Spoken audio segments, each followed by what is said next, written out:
Yeah, I am not going live today. What I'm gonna do is I'm gonna just do a normal video and I'm going to talk about what I'm doing moving forward. So, yesterday was day number 5, today is day 6. I mean, yesterday was 4, today is day 5. So, this is day number 5 of my 14-day challenge of $500 in 14 days selling a digital product. I usually go live every day, but I don't think I'm going to do that today. So I'm just going to record this video. So today, yes, and I have a major filter on, as you can see, because this is not the natural color of my eyes. And this smooth skin, I mean, not that I can't get this smooth skin, but this is not what that's about anyway. So yesterday I did some research on some information that one of the people I follow was talking about, and he spoke on the ability that we have to upgrade and use our bio to sell ourselves. A lot of people are doing it wrong, and he was speaking on, what was he talking about again? He was speaking on, I can't remember. Anyway, so niche, yeah, he was speaking on niches. He's speaking on niche and what you do. And he says a lot of people mix up what they do with their niche. So he says a niche would be something like, I teach people how to stay motivated once they've started to move. A niche, that's a niche, because you're no lie. Is that a niche? No, that's what you do. Right. Anyway, I'm digressing. That's not important because I don't. So what I did was I took. He said you have to put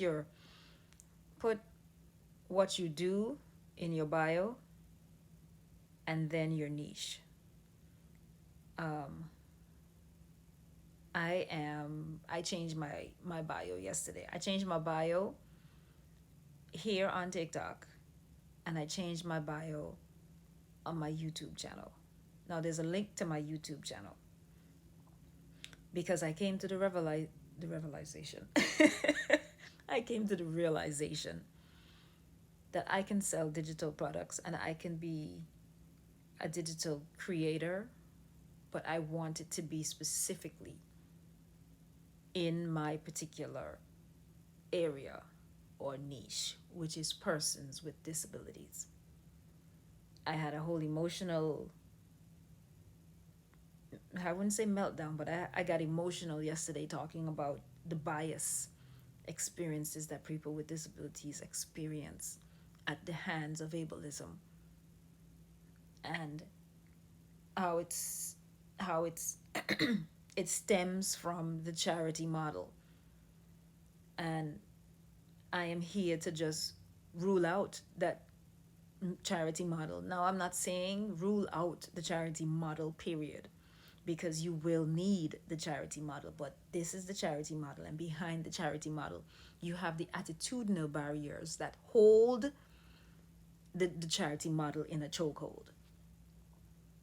That can't be the case. We can't keep on with this behavior as though, well, people with disabilities is charity. And the attitudes are like that, though. Even those of us who work, those of us who have professional degrees and education, and those who may not have that, or those who may be poorer or living below the the the, the income, and living below the poverty line. A lot of people live below the poverty line, A lot of people, disabled or not. And so, could you imagine, on top of living below the poverty line, you have a disability, and now you're at the whim and the fancy of the government. You're at the whim and fancy of people's need to feel whether or not they want to give you, because you're just a charity. They give you one or two times. And it's because people with disabilities were taught that.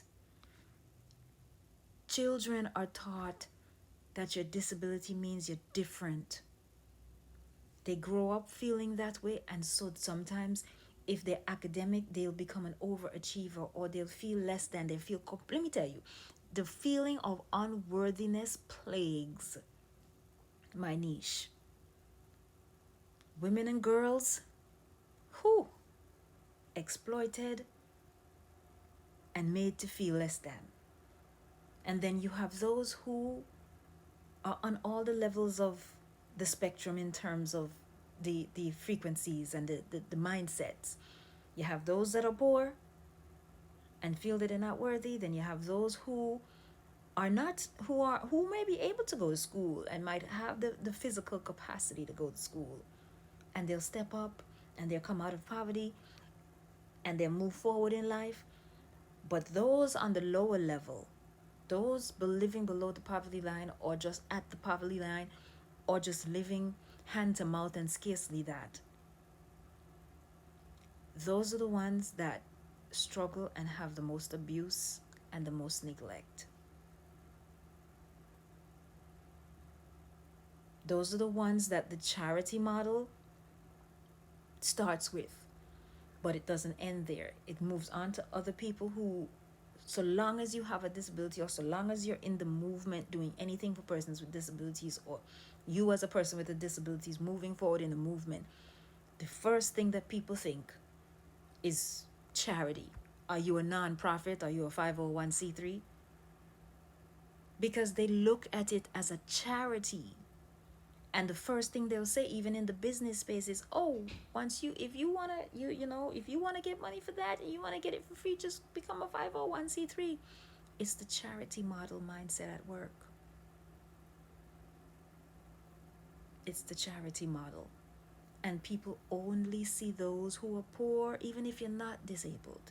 If you're homeless, if you're a homeless veteran with a disability, or just homeless overall, or if you are living in a certain type of low income community, if you're on welfare, there is a charity mindset attached to all of that.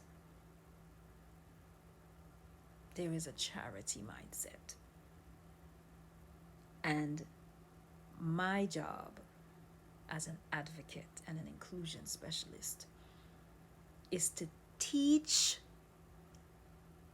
people, not the ones that have the charity model in a chokehold, not the ones with the attitudinal barriers, to teach the ones who are affected and impacted by this chokehold and attitudinal barrier that, listen, you're better than that. That is not how God called you. That is not who God says you are. That is not where you came from, and that is not who you're supposed to be, despite what friends and family may have told you, because they might have people in their inner circle that might be making them feel that they're less than, and they're not important, and they're not valuable, and they don't matter. My job is to tell them, yeah, you do matter.